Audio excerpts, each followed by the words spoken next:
तपाईहरूले स्क्रिनको एकातिर एडिडासको लोगो देख्न सक्नुहुन्छ र अर्कोतिर प्युमाको लोगो देख्न सक्नुहुन्छ। हामी सबैलाई थाहा भएकै कुरा हो, एडिडास र पुमा आज विश्वले चिनेका दुई ठूला विश्व प्रसिद्ध ब्रान्ड हुन्। तर यी ब्रान्डको सफलताको पछाडि पैसा मात्र छैन, यसका पछाडि भावना र सम्बन्धको एउटा गहिरो कथा लुकेको छ। एउटै आमाको कोखबाट जन्मिएका दुई दाजुभाइ सानैदेखि सँगै हुर्किए, सँगै सपना देखे, तर समयसँगै उनीहरूको सोच फरक हुँदै गयो र सानो असमझदारी ठूलो दूरीमा बदलियो।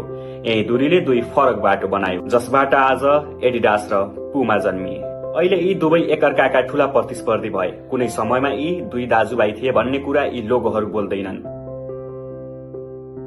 दर्शकबिन नमस्कार, म सुमन। आउनुहोस् आजको यस भिडियोमा टुटेको सम्बन्ध र मौन कथाको पीडा बुझ्नेछौं। त्यसैले भिडियो अन्तिमसम्म हेर्नुहोस्, किनकि यो ब्रान्डको मात्र कथा होइन, पारिवारिक सम्बन्धको पनि कथा हो। इतिहास सधैँ राजाले मात्र बनाउँदैनन्, इतिहास दुई दाजुभाइको मौन टकरावले पनि बनाउँछ। सन् 1898 मार्च 26मा जर्मनीको एउटा साधारण घरमा रुडलोफ डासलरको जन्म हुन्छ। करिब त्यसको 2 वर्षपछि सन् 1900 नोभेम्बर 3मा रुडलोफका कान्छा भाइ आदि डासलरको जन्म हुन्छ।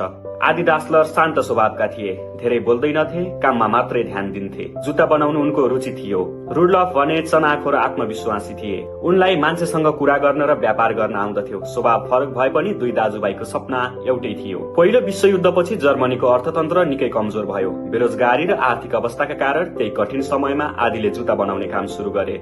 रुडोल्फले ती जुत्ता मानिसहरूसम्म पुर्याउने जिम्मा लिए। एक भाइले बनायो, अर्को भाइले बेच्यो। त्यसरी नै एउटा घरबाट सुरु भएको जुत्ता बनाउने काम कारखानासम्म पुग्यो। सन् 1936 को ओलम्पिकमा जेसी आवेन्सले उनीहरूले बनाएको जुत्ता लगाएर दौडिए र 4वटा स्वर्ण पदक पनि जिते। त्यो दिन जेसी मात्र दौडेका थिएनन्, रुडलफ दाजुभाइको सपना संसारभर दौडिएको थियो। तर सफलतासँगै समस्या पनि आयो। नाम बढ्दै गयो, अहंकार बढ्दै गयो, प्रशंसा बढ्दै गयो, विश्वास घट्दै गयो। दोस्रो विश्वयुद्धले दाजुभाइको दूरी अझ बढायो। डर, राजनीतिक र शंकाहरूले उनीहरूलाई झन टाढा बनायो। एक रात बमबारीको बीचमा बोलेको एउटा वाक्यले सबै कुरा बदलिदियो।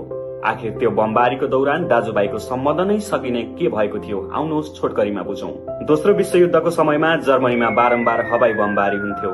रातको समयमा जर्मनीमा भारी बमबारी हुन्छ अनि आदि डासलर आफ्नी श्रीमती र बच्चाहरू सहित एउटा बम सेल्टरमा पस्छन्। त्यहाँ पहिले नै रुडलफ र उनका परिवार बसेका थिए। त्यही बेला बाहिर एउटा बम खस्छ।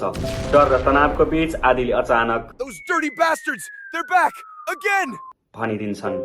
यसको मतलब हुन्छ यी फोरी बदमाशहरू फेरि फर्किएछन्। आदिले यो शब्द बम खसाल्ने सेनाहरूलाई भनेका थिए, तर रुडलफ आदिसँग पहिलेदेखि नै असन्तुष्टि थिए। त्यो समयमा आदिले त्यस्तो भन्दा रुडलफले गलत बुझ्छन्। त्यो सब आफू आफ्नो श्रीमती र छोराछोरीलाई भनेको भनेर सम्झन्छन् अनि दुई दाजुभाइ बीच सम्बन्ध त्यहाँबाट चिचिन थाल्छ। युद्ध सकियो, सम्बन्ध पनि सकियो। त्यसपछि ती दुई दाजुभाइ एउटै बाटोमा कहिल्यै पनि हिँडेनन्। आदिले आफ्नै नामबाट एडिडास सुरु गरे। अनुशासन, मेहनत र खेलकुदमा ध्यान दिए अनि रुडलफले पुमाको सुरुवात गरे। गति, साहस र नयाँ सोचलाई अघि बढाए। शहर एउटै थियो, तर दुई फरक पहिचान बने। मानिसहरू पहिला जुत्ता हेर्न थाले, त्यसपछि मात्र मान्छे चिन्न थाले। यो सामान्य व्यापारको प्रतिस्पर्धा थिएन, यो अहंकारले सम्बन्ध तोडेको कथा थियो। समय बित्दै गयो, दुई कम्पनी ठूला बने, तर दाजुभाइ कहिले नजिक आएनन्। रुडोल्फ डासलरको निधन सन् 1974 मा भयो। आदि डासलरको निधन सन् 1978 मा भयो। मृत्युपछि पनि उनी दुई दाजुभाइहरू एउटै शमशान घाटमा गाडिएनन्, उनीहरू अलग अलग शमशानमा गाडिए।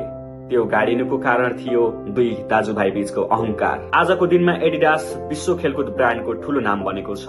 पुमाले पनि युवाहरूको मन जितेको छ। दुवै सफल छन्, तर यो कथाले हामीलाई एउटै प्रश्न सोध्छ, यदि सबै कुरा जितियो तर आफ्नै मान्छे गुमाइयो भने आखिर त्यो जित साँचो जित हो त? यो कथा जुत्ताको होइन, यो कथा हाम्रो सोचको हो। अहंकार रोज्ने कि सम्बन्ध? इतिहासले हामीलाई उत्तर दिइसकेको छ।